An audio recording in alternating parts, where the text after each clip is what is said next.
अरे का हो सुतला रहबू धान फान रोपाई कि ना? हे सुना, हमसे अब की तोहार रोपनी ना होई।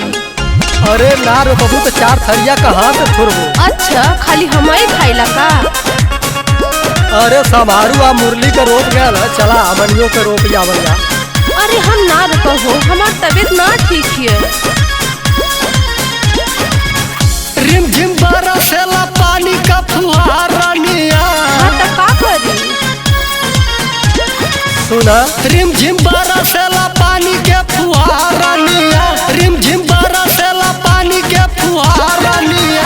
जाके खेतवा में रोपिया वा धान रनिया, जाके खेतवा में रोपिया वा धान रनिया। हमसे होई नहीं रोपनी तोहार रजऊ, हमसे होई नहीं रोपनी तोहार रजऊ।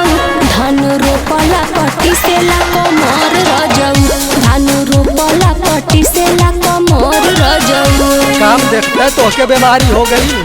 है देखा, बीमारी हमारी मत निहार ना, तो हमसे बुरा केहू न हो।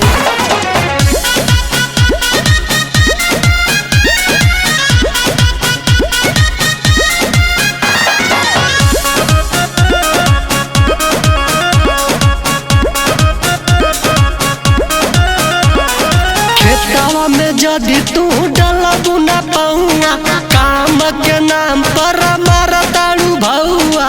इतना पढ़ के हम ये धान रोपे नहीं आई। खेतवा में यदि तू डलबू न पहुआ, काम के नाम पर मार दारू भौआ।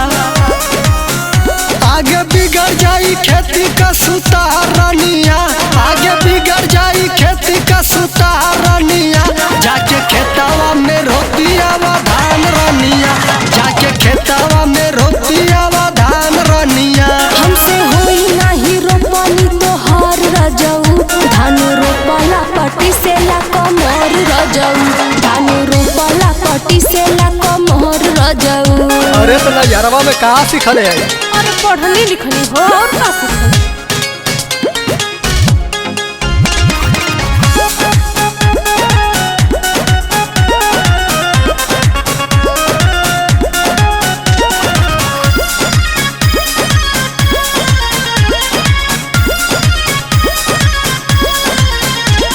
नैहरे में सीके हवा हम लिहनी, तब ही तरह जा सुकुआर हम भइले। अरे तो नजरवा में रह के चाहत रहा। अरे जनली नाना हो। अरे नैहरे में सीके हवा हम लिहनी, तब ही तरह जा सुकुआर हम भइले। पैसा दे के लागला मजदूर रजऊ, पैसा दे के लागला मजदूर रजऊ। धान रोपला क बथेला कमर रजऊ, घाम लगला क बथेला कपार रजऊ।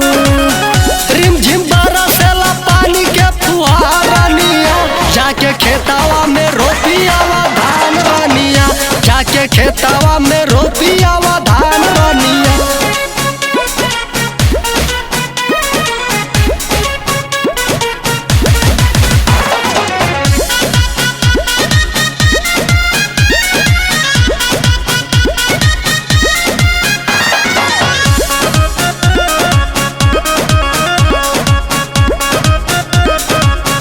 सुना, ढेर मत ऐठा, हर काम पैसा पर होला नहीं गोरिया। छत्रपाल के घरवा में लगी जाई चोरिया। हाँ तो हम का करी?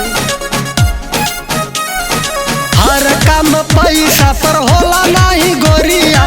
छत्रपाल के घरवा में लगी जाई चोरिया। धान रोपला पे घटी नहीं सान रनिया, धान रोपला पे घटी नहीं सान रनिया। जाके खेतवा में रोपिया वा धान रनिया, जाके खेतवा में रोपिया वा धान रनिया। हमसे होई नहीं रोपनी तोहार रजऊ, धान रोपला पट्टी से ला कमर रजऊ, घाम लगला क बथेला कपार रजऊ। अरे हम जनले होती तो तोहरा से बिहा न कैले होती।